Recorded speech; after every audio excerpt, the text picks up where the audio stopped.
ஐயோ ஆக்சிடென்ட் ஆகிருக்கு போல, வா நம்ம போயிடலாம். அப்ப நிறுத்துப்பா, அவங்களுக்கு போய் ஹெல்ப் பண்ணலாம். டேய் அதெல்லாம் பிரச்சனை, வா போலாம். தள்ளுப்பா, நான் போறேன். டேய் எங்கடா போற? இரா நானும் வரேன்.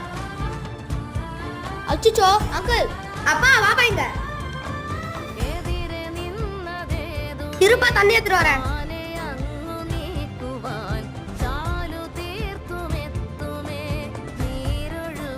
அங்கிள் என்னாச்சு, இப்ப பரவாயில்லையா? நாய் குறுக்கில் வந்துருச்சுப்பா, அதான் கொண்டு போய் மரத்தில் மாட்டி.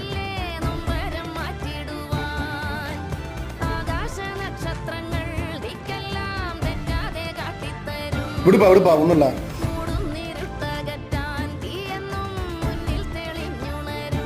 ரொம்ப நன்றிப்பா, ரொம்ப நன்றி சார்.